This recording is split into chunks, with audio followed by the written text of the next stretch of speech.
Hey everybody, this is Perch, and we're going to do a sales analysis for one of the events that really was massive for Marvel at the time.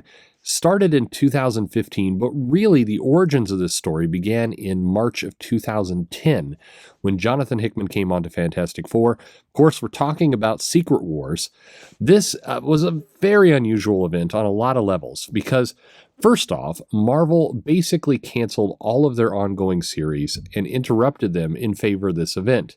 They decided to tell stories in the world of Secret Wars where the Marvel Universe collided with the Ultimate Universe, collapsed both into Battle World, and they were able to do some, for lack of a better word, Elseworld type stories. Jonathan Hickman, as mentioned, was the architect behind this series. He had been on Fantastic Four, had moved on to Avengers, and he had become the kind of go-to guy for Marvel as in terms of architecting massive events. And that's can't be understated because keep in mind, Marvel had on their roster people like Brian Michael Bendis, Rick Remender was there. Mark Miller was not too far away from Marvel at this point, but this was a huge gamble on Jonathan Hickman, and ultimately they manifested in 8 issues, which became 9 issues of Secret Wars, where everything died, the ultimate conclusion of his storyline, and some might say the Marvel Universe in general, because word had started to get out that a big reboot was coming through this event, that at the end of it,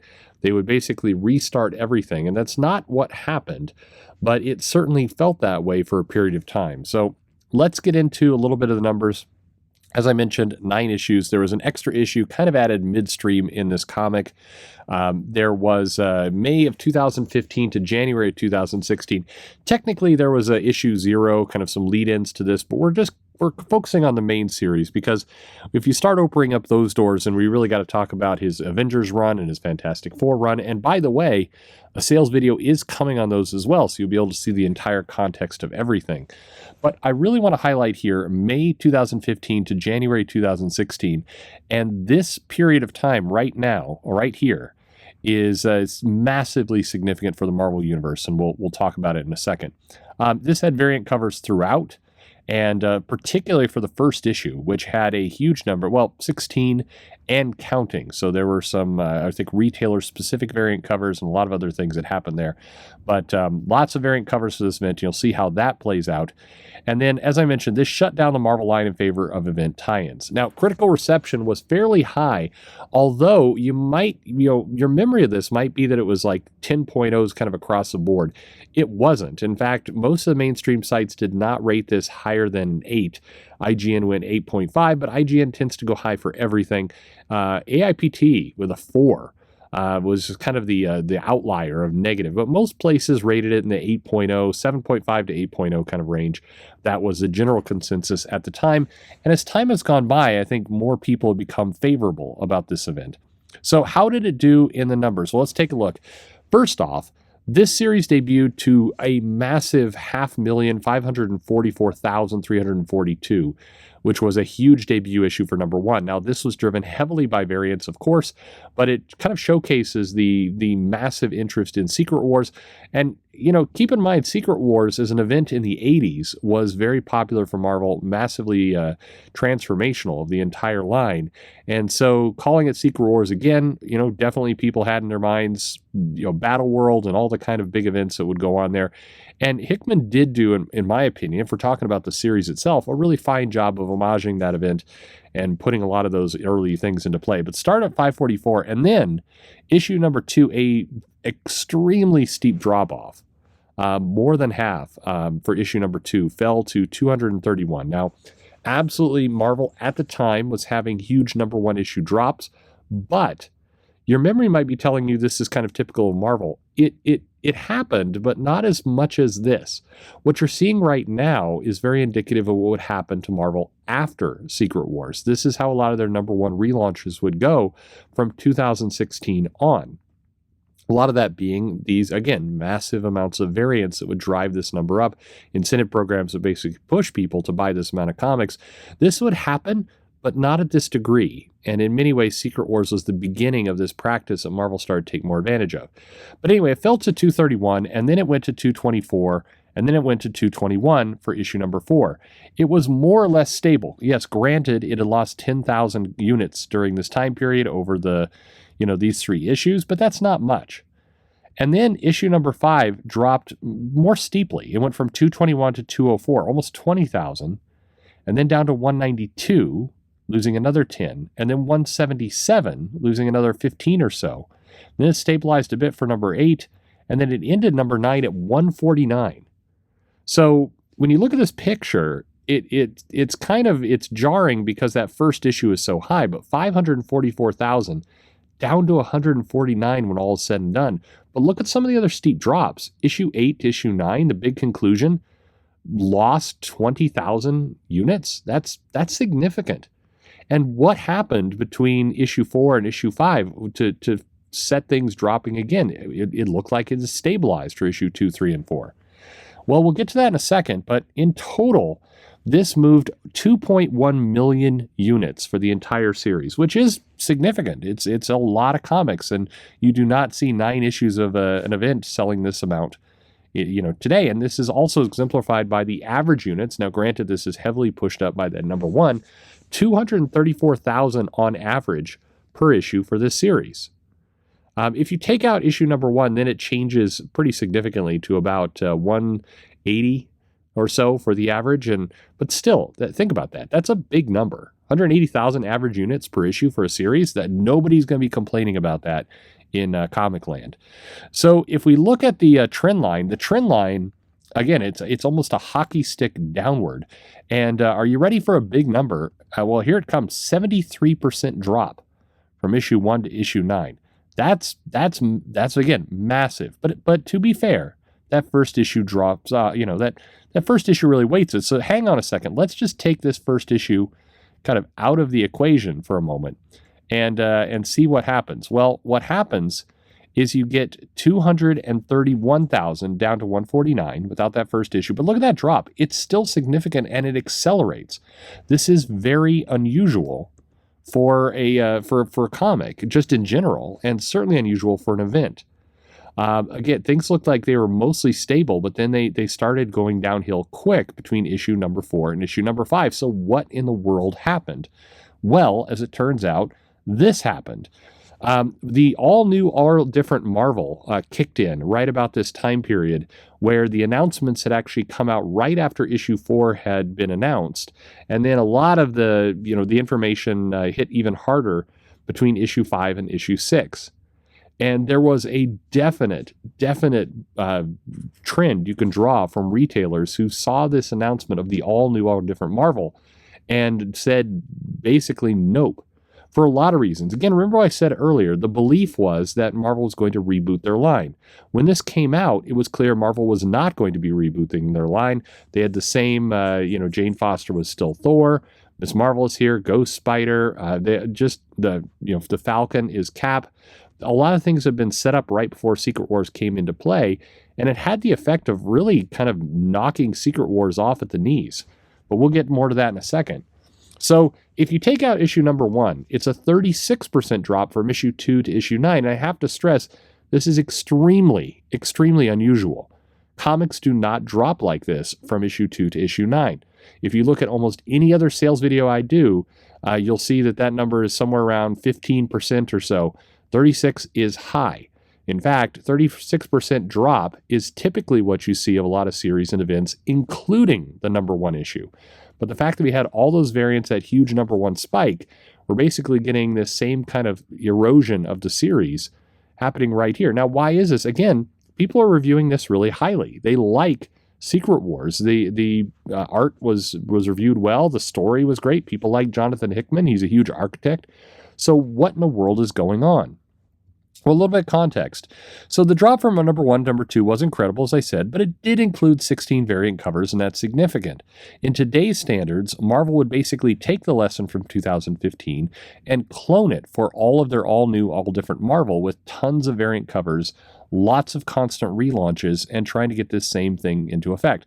Financially, I mean, you saw that you're seeing this number. Well, you haven't seen it yet. You're about to see this number of how much money it made, and it clearly paints to this is a good idea. The event also lost 100,000 between issue 2 and number 9. That's, again, pretty unheard of in an event. 100,000 unit loss between 2 and 9. That's crazy.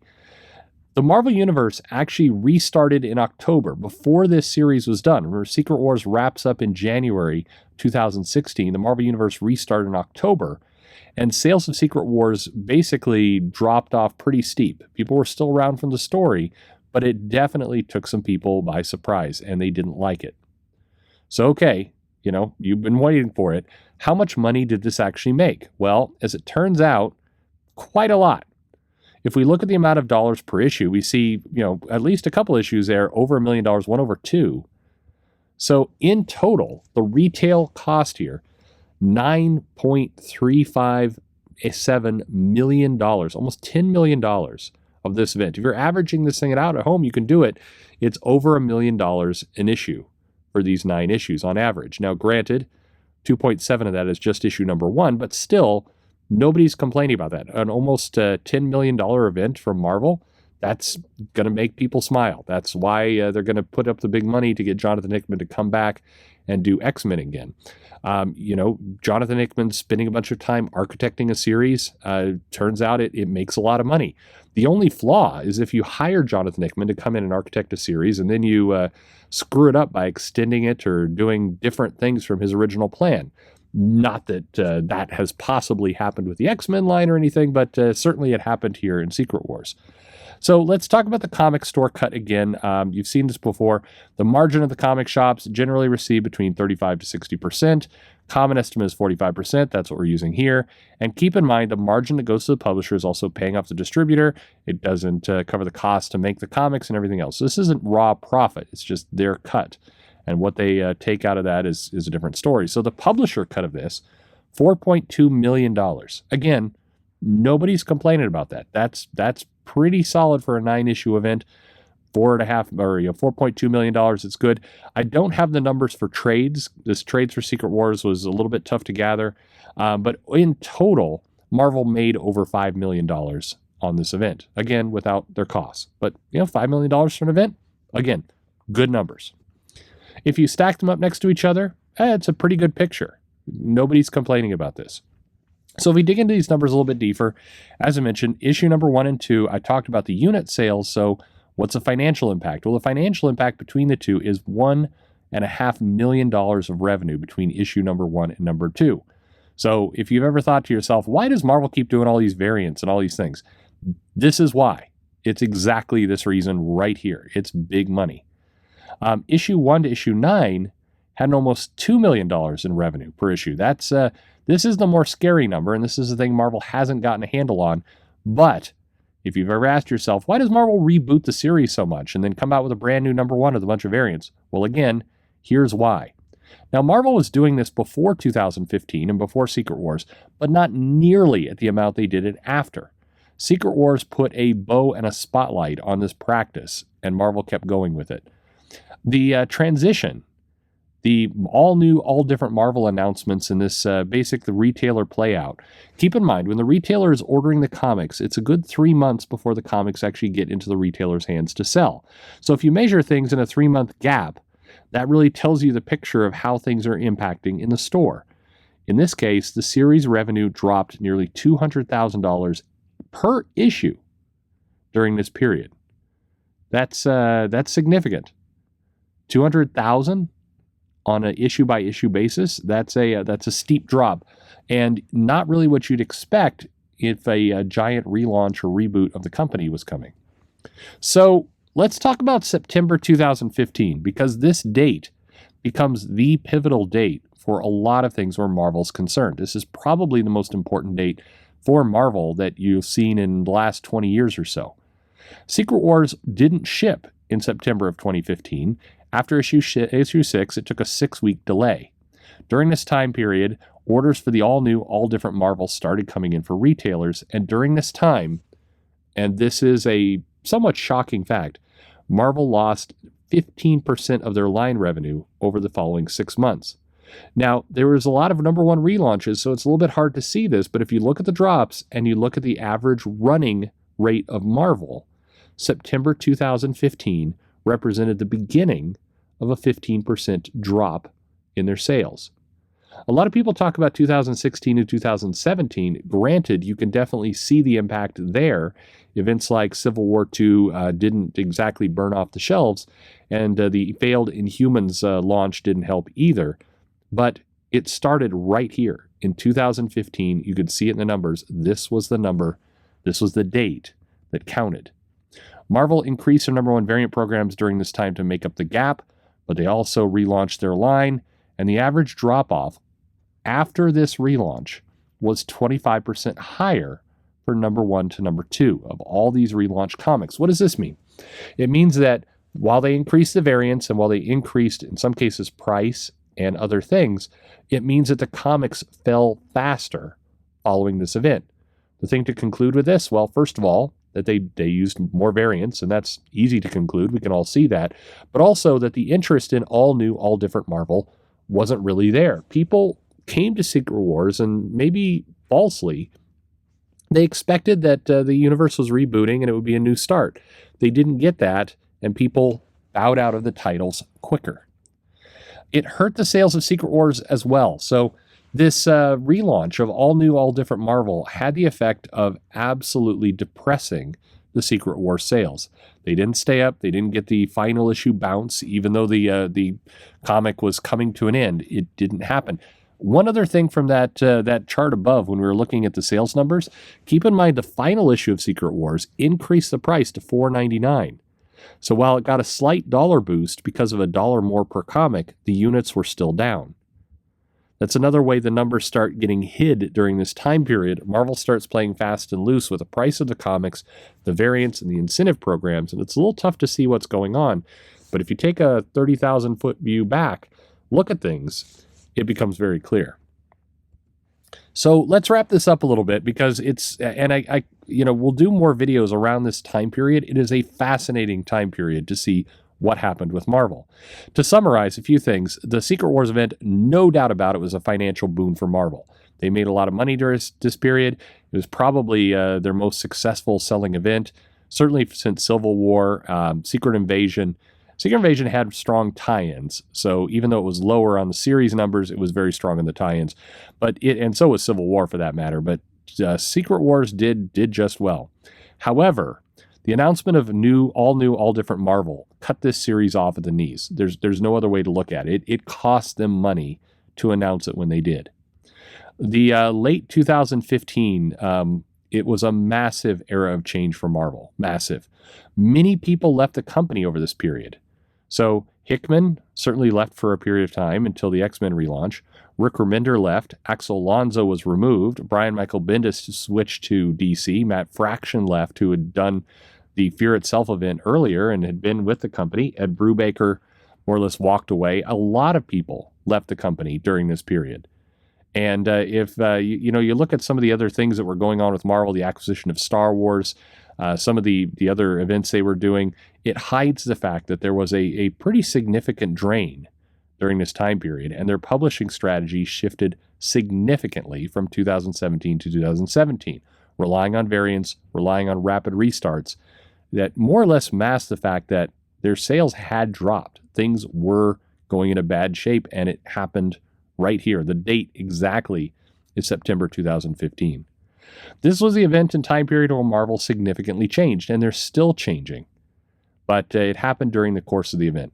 So kind of an interesting time period. We're going to study that a little bit more, but keep that in your head. It was a big moment of shift for the company. Overall, I mean, Jonathan Hickman, I enjoyed this series. I enjoyed the art. I liked what Hickman brought to it. I always thought, though, that Hickman set up this really good story, this really good universe to play in, and left Marvel in a really good spot. But Marvel being Marvel, they looked at it and said, oh, this is pretty good, but let's go ahead and keep going and actually make it bigger and take some of these things we've learned and exploit them, rather than kind of going with his original vision. No, I'm not talking about the X-Men line, although I might as well be. This happened with Secret Wars as well. The business is very cyclical. We seem to keep repeating the same things over and over and over. So next time they announce Jonathan Hickman on something, maybe he's going to come in and reboot Spider-Man, or I don't know. What will Hickman be on next for Marvel? Hard to say, but let's see if they actually let him finish his story and bring it to conclusion and hopefully get a different picture out of it. Anyway, love to know your thoughts. Let me know in the comments below. Secret Wars, a pretty big event, an interesting jumping off point for Marvel, and we saw that with a lot of the readers, but definitely an interesting moment in their history as well. Now, thanks for listening.